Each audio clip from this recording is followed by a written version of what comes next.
ജീവിതത്തിൽ ഇന്നേ വരെ തോൽവി എന്താണെന്നറിയാത്ത അഡ്വക്കേറ്റ് രാഘവനുണ്ട്. തോൽവിയുടെ കയ്പ് എന്താണെന്ന് അറിയാൻ പോകുന്ന ദിവസമാണിന്ന്. ഇന്നത്തെ തോൽവി തന്റെ പതനത്തിന്റെ തുടക്കമാണ്. അത് കാണാനാ ഞാനിവിടെ വന്നത്.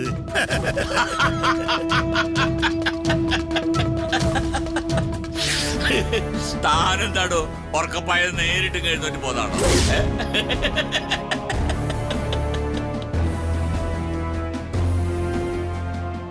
അതോ ഇനി സ്വപ്നം കണ്ട് ഇപ്പോഴിങ്ങനെ ഉറക്കത്തിൽ നിൽക്കുകയാണോ?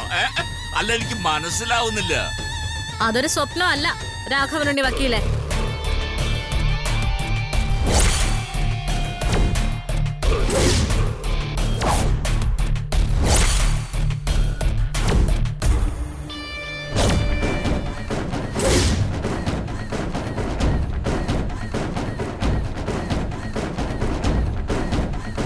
അധികം വൈകാതെ സാർ മനസ്സിലാക്കും സ്വപ്നമേതാ യാഥാർത്ഥ്യമേതാന്ന്. നിനക്കെന്താടി പെണ്ണ് ഇവിടെ ഞങ്ങൾക്കിടയിൽ കാര്യം? അവൾക്കേ കാര്യമുള്ളൂ രാഘവ. അല്ലെങ്കിൽ കാര്യമുള്ളത് അവൾക്ക് മാത്രമാണെന്ന് പറയാം. ഞാൻ കുറച്ചു മുമ്പേ പറഞ്ഞില്ലേ, ആസന്നമായ തന്റെ തോൽവി അതിന്റെ കാരണക്കാരി ദേ ഇവളായിരിക്കും, അഡ്വക്കേറ്റ് അഞ്ജലി.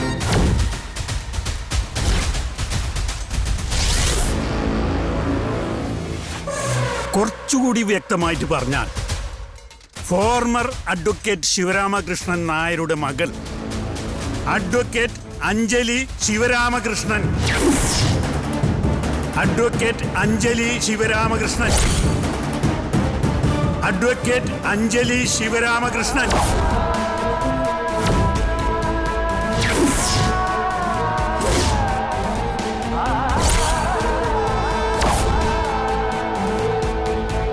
ഇങ്ങനെയൊരു ട്വിസ്റ്റ് താൻ ഒട്ടും പ്രതീക്ഷിച്ചിരുന്നില്ല അല്ലേ? അതാ ഞാൻ പറഞ്ഞത്. ഇനി അങ്ങോട്ട് അഡ്വക്കേറ്റ് രാഘവനുണ്ണിയുടെ കണക്കൂട്ടലുകൾ ഒന്നിനു പിറകെ ഒന്നായി തെറ്റിക്കൊണ്ടേയിരിക്കും.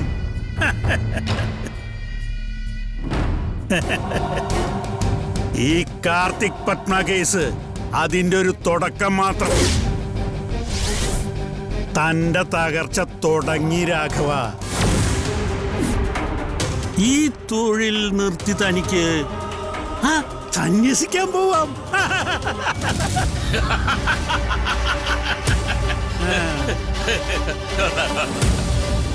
അതെ, താനീ പറയുന്നതൊക്കെ പഴയ മലർക്കൊടിക്കാരന്റെ സ്വപ്നങ്ങൾ മാത്രമാണ്. So unreal. എന്തായാലും തന്റെ ഈ കോൺഫിഡൻസ് ഉണ്ടല്ലോ, ചതിച്ചും വഞ്ചിച്ചും നേടിയെടുത്ത അധികാരപർവ്വതത്തിന്റെ മുകളിൽ കയറിയിരിക്കുന്നവന്റെ വല്ലാത്തൊരു വിഭതി ധൈര്യം, അത് സമ്മതിച്ചിരിക്കുന്നു. പക്ഷേ ആ കോൺഫിഡൻസ് തന്നെയാണ് തന്നെ പരാജയത്തിന്റെ പടുകുഴിയിലേക്ക് കൊണ്ടിടാൻ പോകുന്നതും. Sivaramakrishna, you can note my point. താനിപ്പോൾ പറഞ്ഞതുപോലെയുള്ള ഒരു പതനം പത്മ കേസിൽ എനിക്ക് ഉണ്ടാവുകയാണെങ്കിൽ അടുത്ത നിമിഷം ബാർ കൗൺസിലിൽ ഈ അഡ്വക്കേറ്റ് നേരിട്ട് ചെന്ന് രാജിക്കത്ത് എഴുതി എറിഞ്ഞു കൊടുത്തിട്ട് ഞാൻ ഇവിടെ വരും, തന്റെ കാല് തൊട്ട് നമസ്കരിക്കാൻ. അതല്ലെങ്കിൽ താൻ അത് എന്നോട് ചെയ്യണം, പബ്ലിക്കായിട്ട് സ്വന്തം മകളുടെ മുന്നിൽ വെച്ച്. എന്താ, തയ്യാറാണോ? തയ്യാറാണ്.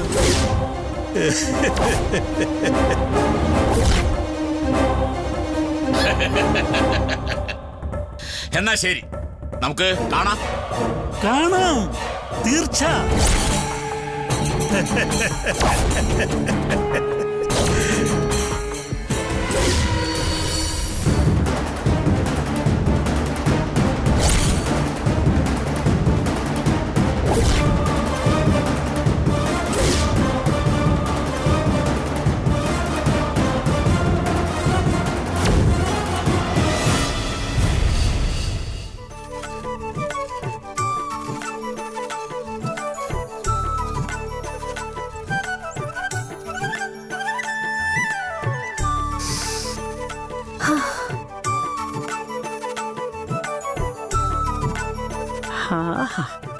ആഹാ, നല്ല പായസത്തിന്റെ മണം.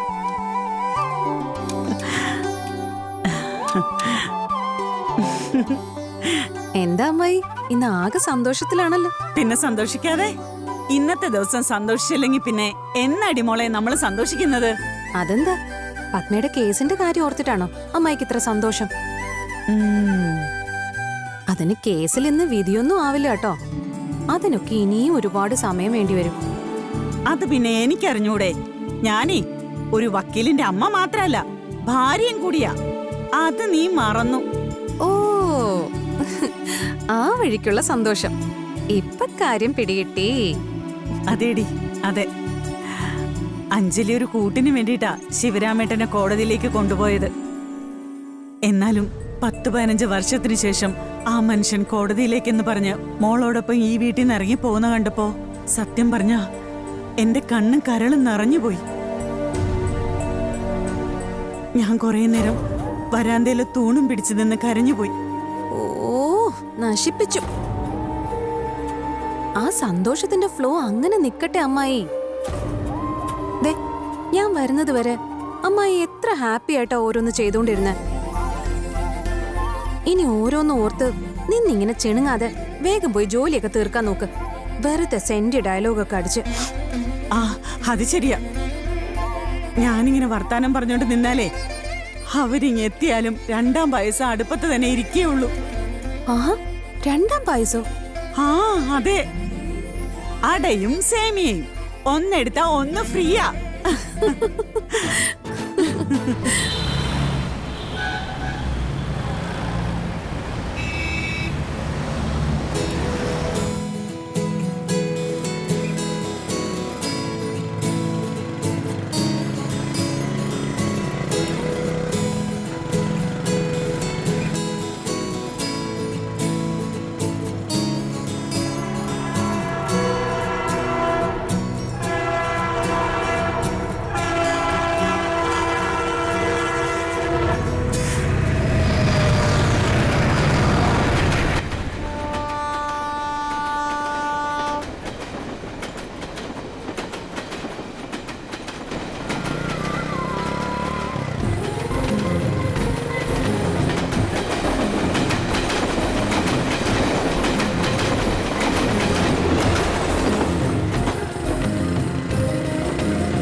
എന്നാ പിന്നെ ദാഹം മാറ്റിക്കളയാം. വാ വാ അണ്ണേ, 2 ഇളനീര് കൊടുങ്കേ. നൊങ്ക് കൊടുങ്കോ കൊടുങ്കുളോ நொங்க അണ്ണാ 2 നൊങ്ക്. சரிங்க அண்ணே. ഇതങ്ങ് ആദ്യമേ അങ്ങ് പറഞ്ഞാ പോരായിരുന്നോ? എന്താന്നറിയില്ല, എനിക്കും ലാലേട്ടനെ ഈ അന്യഭാഷ പണ്ടേ പ്രശ്നമാണ്. അല്ലേ മോളെ?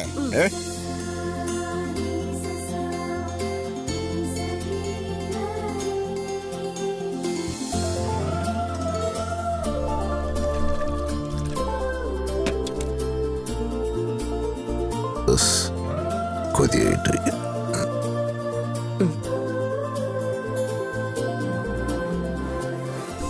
നന്ദി അണ്ണേ.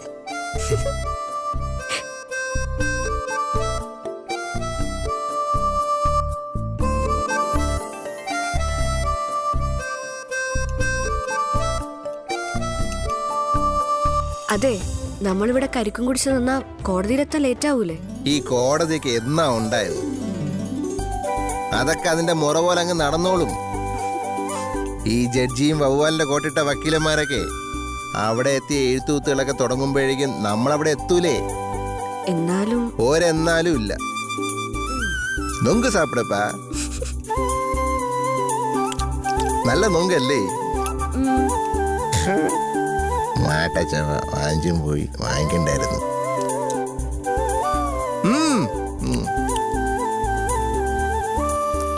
വാ വാ പോവാം പോവാം വാ. അണ്ണാ എവിടെ വാച്ച്? 50.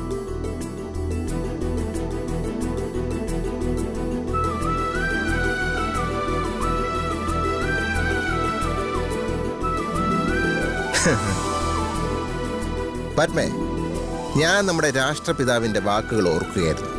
രാഷ്ട്രപിതാവോ? ആ, നമ്മുടെ ഗാന്ധിജി പറഞ്ഞിട്ടില്ലേ, സംഭവിച്ചതെല്ലാം നല്ലതിന്, സംഭവിച്ചു കൊണ്ടിരിക്കുന്നതും നല്ലതിന്, ഇനി സംഭവിക്കാനിരിക്കുന്നതും നല്ലതിന്. അല്ല, ഇത് ഭഗവത്ഗീതയിൽ പറഞ്ഞിട്ടുള്ളതല്ലേ? ആണോ? ആ അതെ, ആ, ഇത് ഭഗവാൻ കൃഷ്ണൻ പറഞ്ഞിട്ടുള്ളതാ ഇത്. ഞാൻ ശംഖുചക്രത്തിലുണ്ടായിരുന്നപ്പോഴേ അവിടുത്തെ അച്ഛമ്മ പറഞ്ഞ് ഞാൻ ഇതൊക്കെ കേട്ടിട്ടുണ്ട്. തന്നെ? ആ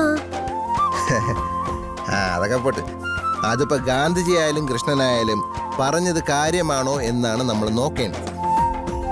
അല്ല, അമ്പാടി ചേട്ടൻ എന്താ പറഞ്ഞു വരുന്നേ? എനിക്ക് മനസ്സിലാവുന്നില്ല. പേടിക്കണ്ട, ഞാൻ പറഞ്ഞു മനസ്സിലാക്കി തരാം. ഉം.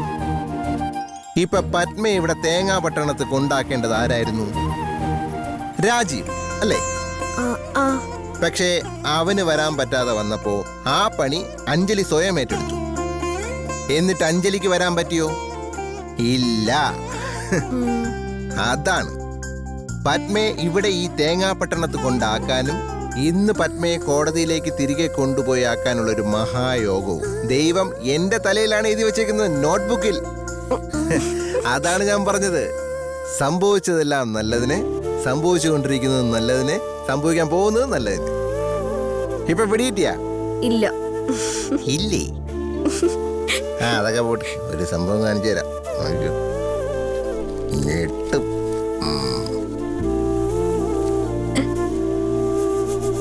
ദാ, ഇത് തുറന്നു നോക്ക്, അപ്പൊ കാര്യം പിടിയിട്ടു.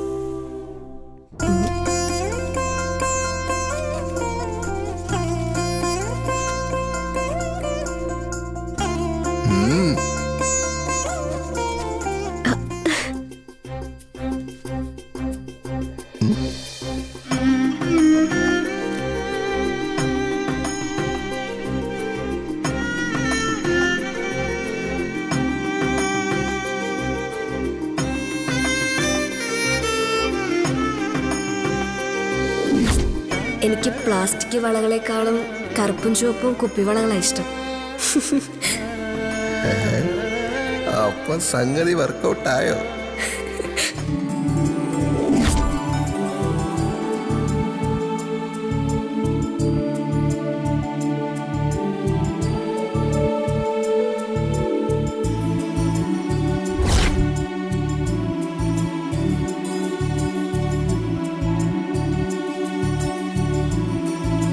ഇപ്പൊ പിടികിട്ടിയ എല്ലാം ഒരു നല്ലതിന് വേണ്ടിയിട്ടാണെന്ന്. ചുവപ്പും കറുപ്പും നിറത്തിലുള്ള കുപ്പിവളകൾ എന്താ, ഇഷ്ടപ്പെട്ടോ പത്മജി? ഇഷ്ടപ്പെട്ടു, പക്ഷെ എനിക്കിത് വേണ്ട. വേണ്ടെന്ന് വെച്ചാ? വേണ്ടാന്ന് വെച്ചാ ഇങ്ങനെ വേണ്ടാന്ന്. അമ്പാടി ചേട്ടൻ ഇത് എന്റെ കയ്യിലിട്ടെന്നാ മതി, അതാ എനിക്കിഷ്ടം. എനിക്ക് ഞാൻ ഇട്ട് തരാം. കയ്യണി.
അതെ, ഇനി നിന്നാലേ നമ്മൾ കോടതിയിലെത്താൻ താമസിക്കും.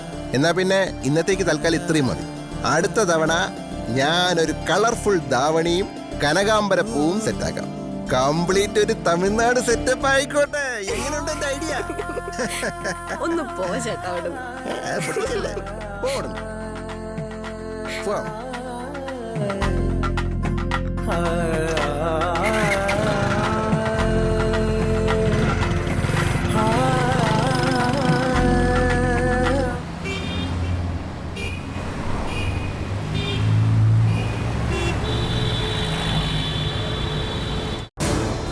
യുവർ ഓണർ, ബഹുമാനപ്പെട്ട പ്രതിഭാഗം അഭിഭാഷകൻ ഈ കേസ് ആരംഭിച്ച ആദ്യ നാൾ മുതൽ ശ്രമിച്ചുകൊണ്ടിരിക്കുന്നത് എന്റെ കക്ഷിയെ വ്യക്തിഹത്യ നടത്താനും സ്വഭാവദോഷ്യമുള്ള പെണ്ണായി ചിത്രീകരിച്ച് കാര്യങ്ങൾ വളച്ചൊടിക്കാനുമാണ്.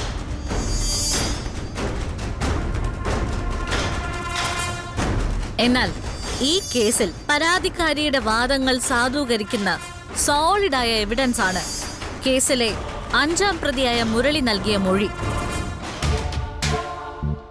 അതായത് മുരളി മാപ്പുസാക്ഷിയായതോടെ രക്ഷപ്പെടാൻ മറ്റു വഴികളൊന്നുമില്ലെന്ന് ബോധ്യമായ സാഹചര്യത്തിലാണ് പ്രതിഭാഗം വീണ്ടും ഒരു കാരണവും കൂടാതെ അതിജീവിതയെ വിസ്തരിക്കണമെന്ന് ആവശ്യപ്പെട്ടുകൊണ്ടിരിക്കുന്നത്. ആയതിനാൽ അത് അനുവദിക്കരുതെന്ന് താഴ്മയായി അപേക്ഷിക്കുന്നു your honour. Mister Raghavanunni. Your honour, ഈ മുരളി എന്ന് പറയുന്ന ഈ കേസിലെ 5-ാം പ്രതി ഒരു സുപ്രഭാതത്തിൽ മാപ്പുസാക്ഷിയുടെ കുപ്പായമിട്ട് ഈ കോടതി മുമ്പാകെ അവതരിച്ചു എന്നത് ഒരു വസ്തുത തന്നെയാണ്. I do agree. പക്ഷേ അയാൾ എങ്ങനെ മാപ്പുസാക്ഷിയായി എന്നുള്ളതാണ് ഇന്ന് ഇവിടുത്തെ പ്രസക്തമായ ചോദ്യം എന്ന് ഞാൻ കരുതുന്നു. ഈ മുരളി മാപ്പുസാക്ഷിയാകുന്നതിന് മുമ്പ് ഈ പത്മയും മുരളിയും എവിടെയെങ്കിലും വെച്ച് കൂടിക്കാഴ്ച നടത്തിയിട്ടുണ്ടോ എന്ന് പരിശോധിക്കേണ്ടിയിരിക്കുന്നു. ഉണ്ടെങ്കിൽ അത് എവിടെ വെച്ച്, എത്ര നേരം, അവർക്കിടയിൽ എന്തെങ്കിലും കൊടുക്കൽ വാങ്ങൽ നടപടികൾ നടന്നിട്ടുണ്ടോ? ഉണ്ടെങ്കിൽ ഇനിയും ഉത്തരം കിട്ടേണ്ട ചില ചോദ്യങ്ങൾ ഉണ്ട് your honour. Objection your honour. Your honour, പ്രതിഭാഗം വീണ്ടും പരാതിക്കാരിയെ അപകീർത്തിപ്പെടുത്താൻ. ഞാനിത് കംപ്ലീറ്റ് ചെയ്തോട്ടെ കൊച്ചേ. എന്തെങ്കിലും ആവശ്യമില്ലാത്ത കാര്യങ്ങൾ പറഞ്ഞ് തടസ്സമുണ്ടാക്കാം. Order order.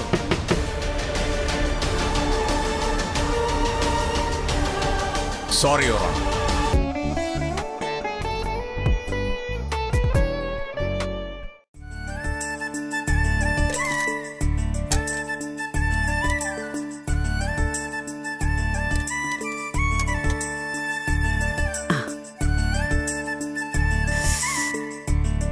മോളെ, ദാ ഇതിന് മധുരമൊക്കെ ആവശ്യത്തിനുണ്ടോ നോക്കിയേ.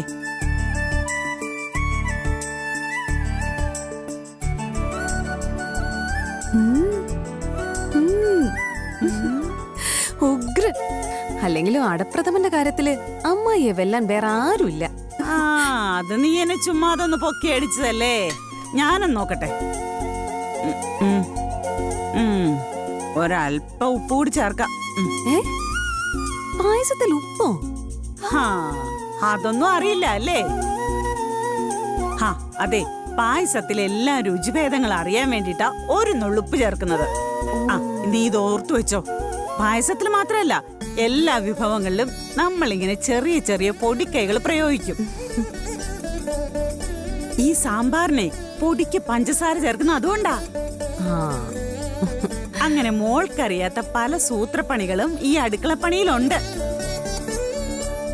ഇതൊക്കെ തിന്നാൻ വേണ്ടി മാത്രം വായ തുറക്കുന്ന നിന്റെ അമ്മ ഇന്ദിരയ്ക്ക് പോലും അതൊന്നും അറിയില്ല. പിന്നെങ്ങനെയാ എഴുത്തും വായനയായിട്ട് ഒതുങ്ങിക്കൂടുന്ന നീ ഇതറിയുന്നത്? യുവർ ഓണർ, ഞാൻ ഈ പറഞ്ഞതൊന്നും വെറും സംശയങ്ങളല്ല, സാധ്യതകളാണ്. മൊഴിമാറ്റി മാപ്പുസാക്ഷിയാകാൻ ആരെങ്കിലും മുരളിയെ ഭീഷണിപ്പെടുത്തിയിട്ടുണ്ടോ? അല്ലെങ്കിൽ എന്തെങ്കിലും പറഞ്ഞ് ബ്ലാക്ക്മെയിൽ ചെയ്തിട്ടുണ്ടോ? ഇതൊന്നും നമുക്കിപ്പോൾ പറയാൻ കഴിയില്ല.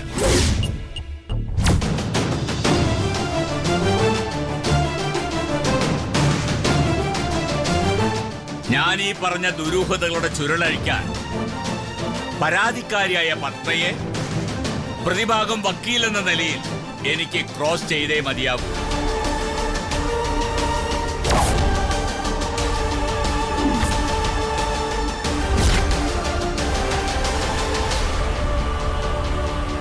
Excuse me your owner.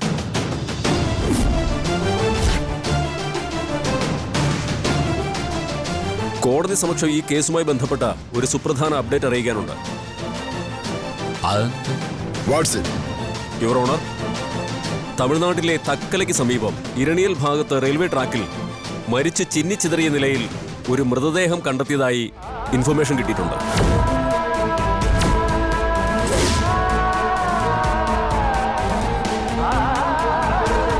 Ambadi എന്നൊരു ചെറുപ്പക്കാരനാണ് ഈ വിവരം തക്കല പോലീസിൽ ഇൻഫോം ചെയ്തിരിക്കുന്നത്. അയാളുടെ മൊഴി പ്രകാരം ആ മൃതദേഹം ഈ കേസിലെ പരാതിക്കാരി പത്മയുടേതാണ്.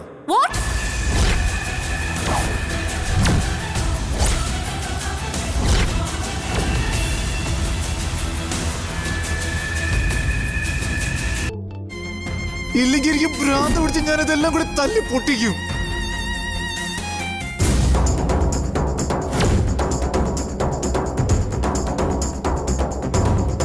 ഇപ്പൊ തന്റെ മുഖത്ത് കാണുന്ന ഈ ചിരിയുണ്ടല്ലോ, അർഹതയില്ലാത്തവൻ ചതിയിലൂടെ എല്ലാം നേടിയെടുത്തിട്ട് ചിരിക്കുന്ന ഈ ചിരി, ഇതിന് ഇനി അധികം നാൾ ആയുസുണ്ടാവുമെന്ന് കരുതണ്ട.